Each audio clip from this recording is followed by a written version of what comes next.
Сосема очекувано, газда Кошо Ангјушев ќе ги преполови инвестицијските промотори. Тој како бизнисмен има директна штета од нив и најави напуштање на тој концепт на привлекување на странски инвестиции.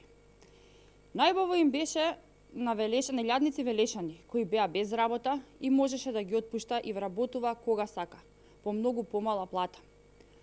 Со доаѓањето на Маркарт во Велес и со најавата дека ќе изградат и втора фабрика таму, со доаѓањето на Лутекс, инвестицијата на СТС Текстайл, но и одлив на работници во Дрекселмајер, во Кавадарци и многу од нив во Скопје, во Джонсон Мети, Ван Хол, Кемет, Делфај, Технокозе, АРЦ Автомотив, Диатек, Монманте и многу други. Богатиот индустријалец газда Кочо беше принуден да почне да ги зголемува платите на вработените. Кочо стана нервозен заради тоа. На Кочо Ангјушев почна да му пречи владата на ВМРО-ДПМНЕ, која со 33 промотери, 5 амбасадори за инвестиции и амбасадори насочени кон економска дипломатија, почнаа да носат странски компании и да отвараат нови работни места, па вработените во неговата брако почнаа да добиваат понуди за повисока плата. И што сега?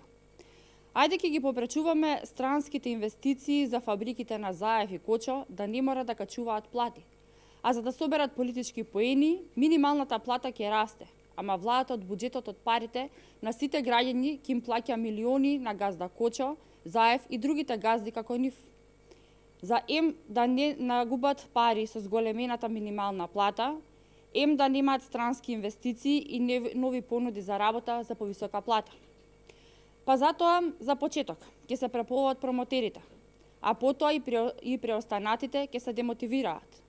Ако промотерот нема директни контакти со челните луѓе на владата и влијае кај нив да ги примат и да ги дадат добри услови на инвеститорите и да им влеат доверба, тогаш залудна е и нивната работа и залудно е што тие промотори ќе останат. Многу инвеститори нема да дојдат ако не се почувствуваат дека се добродојдени во владата. И затоа, и Веле Самак, кој дојде од САД, од Microsoft и Citibank, заменик е со Рамис Мерко. Джери Наумов, кој дојде од Чикаго, и неговата Наумов груп, заменет е со Шапорич. Бил Павлевски, кој дојде од Хјули Пакард од Бостон, со Санка и Брюмовски. Горан Мицковски, кој дојде од Кредит Свис од Лондон, со Зорица Апостоловска и така натака.